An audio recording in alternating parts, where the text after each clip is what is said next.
Good morning. This is Don V with Truth Be Told, and we have a couple news reports we'd like to share with you. Can only show you the softballs here on YouTube.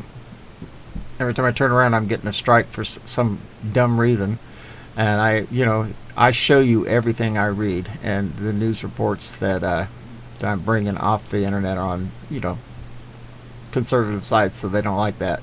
So I'll get a strike, and they'll tell me I'm spreading disinformation. Whatever. If you want to see some interesting stuff, move to my free Rumble account. It's completely free, doesn't cost a cent, and it's under Truth Be Told with Don V. And that's where I can put the good stuff. At any rate, without ado, please subscribe. Over 90% of the people who watch my videos are not subscribers. It doesn't cost anything, and it's completely free. Okay, let's move to the first one. It says Democrats unveiled $3.5 trillion budget resolution, setting up another partisan fight. Yeah, let's go help all these communist countries and launder some more money of American money. It says Senate Majority Leader Chuck Schumer released Democrats' $3.5 trillion budget resolution Monday, the first step in their effort to adopt sweeping measures addressing climate change, healthcare, and immigration, and more.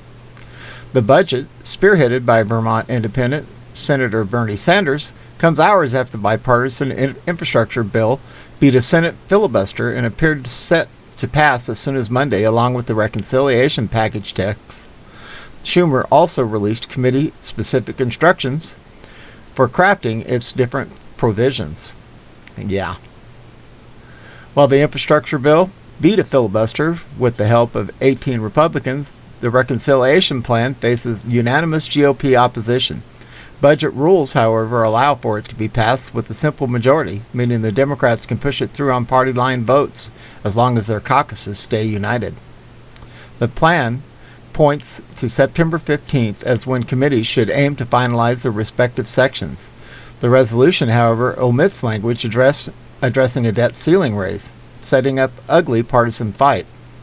Senate Minority Leader Mitch McConnell has said that no Republican will vote to raise it, meaning that if a provision is not included in the reconciliation plan, it could fail to a GOP filibuster. Good. That's what we want. Next report is on the second news. It says HC refusing the jab will get you a court-martial. This is ridiculous. Breaking. Flashbang regime to mandate vacations for all military personnel by September 15. Refusal is grounds for a court-martial. Service members who refuse to take the jab will be punished under the Uniform Code of Military Justice. The United States military, under the direction of Flashbang's regime, Secretary of Defense Lloyd Austin, is moving to require all service members to be injected with the COVID vacation by September 15th. According to a report from the AP, refusal to be injected could be treated as failure to obey an order, and unvacationed soldiers may be subject to punishment under the Uniform Code of Military Justice. This is ridiculous. They want to kill all our military, too.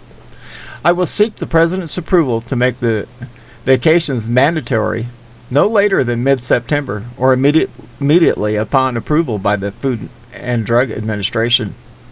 Defense Secretary Lloyd Austin declares in a memo to troops obtained by the AP, I will not hesitate to act sooner or recommend a different course to the President if I feel the need to do so.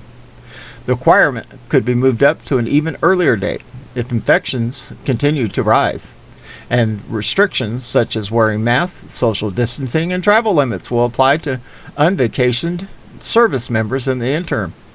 The AP reports that military officials have said that once the vacation is mandated, a refusal could constitute failure to obey an order and may be punishable under the Uniform Code of Military Justice.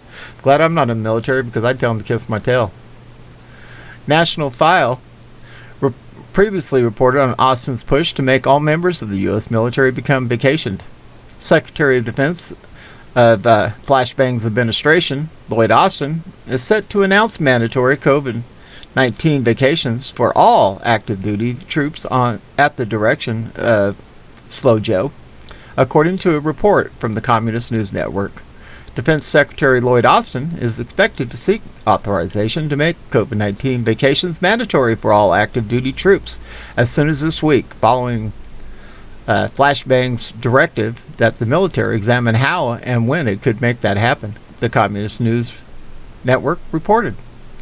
If the Secretary makes that final recommendation, he could seek a presidential waiver to allow the vacation to be administered to troops before full approval by the Food and Drug Administration. The Pentagon's decision and recommendation on how to proceed could come this week. Several officials say service members who have not yet taken the vacation have been subjected to forced testing and quarantine as well as compulsory mask wearing.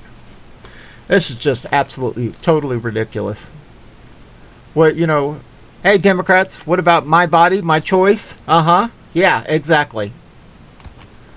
Moving on. She is not the mother. The Communist News Network corrects story after raising $230,000 for a woman. Communist News Network continues its downward spiral. CNN helped to raise $230,000 for Dasha Kelly, who claimed that she and her 3 daughters were facing eviction. The story was framed to support the federal eviction moratorium.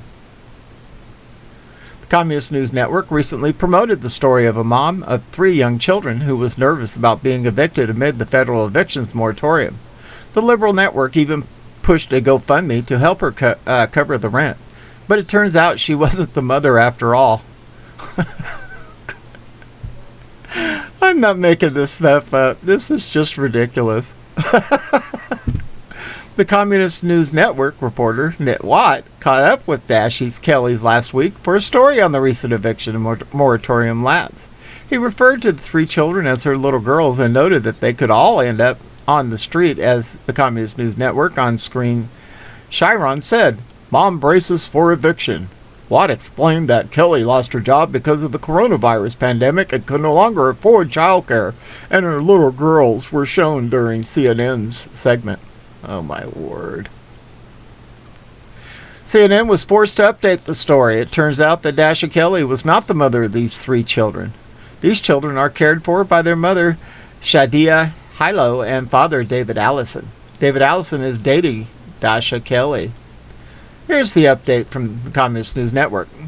After CNN aired a story about her potential eviction, Dasha Kelly clarified to CNN that she is not the mother of the 3 children featured in the story. CNN has verified she takes care of the children in her home for periods of time. She says she originally described herself to CNN as a mother because she considered herself to be like one to them. Yeah. Communist News Network has learned the children are also cared for by their mother, Shadia Hilo, and their father, David Allison, who is Kelly's boyfriend. GoFundMe tells CNN they are in close contact with Kelly and funds will stay on hold until they verify her information. GoFundMe says no funds have been withdrawn. The CNN seemingly stealthy corrected parts of the story as well. In the opening, they now say that Kelly was in the apartment with her boyfriend's 3 daughters. Yeah, and here's a little excerpt. It says, when CNN knocked at the door, Dasha Kelly panicked, thinking the eviction she'd been dreading was finally at hand. "You guys honestly freaked me out this morning when you knocked," she said. Kelly, who was in the apartment with her boyfriend, 3 daughters, Sharon 8, Kia 6, and Monty 5, who is living on the borrowed time. Moving on to the report, another part of the article now acknowledges that she only cares for the girls part-time. The funds are now on hold until the story can be verified. Good. Any rate, guys, we live in a maddening world. Isn't it crazy? These communist sympathizers want for all of us. It just makes me sick. All right, I hope everybody has a wonderful day. We're broadcasting under partly cloudy skies. We're about 62 outside right now, so I'll take that cool weather anytime in the summertime, that's for sure. This is Don V with Truth Be Told, and we are out of here.